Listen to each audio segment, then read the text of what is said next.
I think it is one of the pivotal moments, certainly in this century. This image shook Ferguson and the country to its core. I do remember having a very visceral reaction to the fact that they left Michael Brown's body in the streets for so long.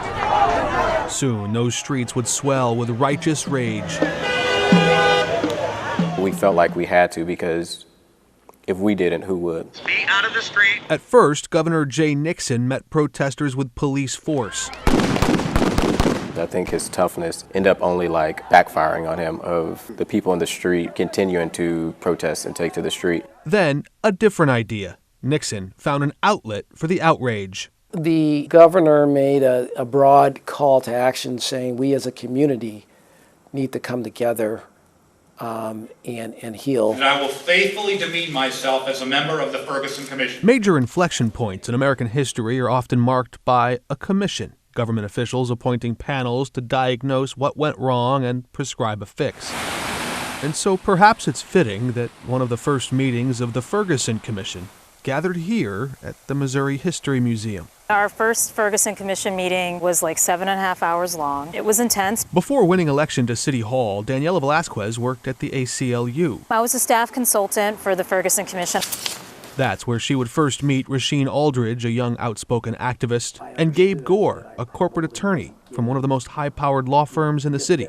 An unlikely coalition was forming. The St. Louis community kind of being awakened to some social injustices that had been occurring in our community for a long time. The Ferguson Commission revealed some of those lesser-known problems, like speed traps and debtors' prisons, were feeding into problems of poverty and despair. What can we do to address the underlying problems? Its aim was ambitious, even if its findings were alarming.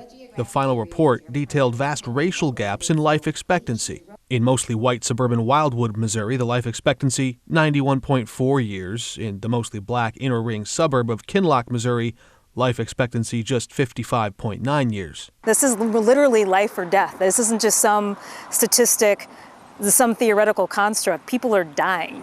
The action plan produced a progressive policy platform some politicians still push for today. Other reforms were more practical and immediate. I think body cams are a big step forward. 10 years later, You solemnly swear. Gabe Gore now wields immense power as the city's top prosecutor. You look back and you use these milestones to judge, how far have we come from where we were. And just across the street, 2 aldermen carry the work of that Ferguson Commission with them at City Hall. I think we're better now than we were 10 years ago. And it doesn't mean that we don't have work to do. I would think the commission did work. If it wasn't for Mike Brown, if it wasn't for that movement, it sparked something inside of me. It sparked a different type of fight. How will history remember the Ferguson Commission? The beginning of an era of a public awakening and focus on issues of social justice. Mark Maxwell, 5 on your side.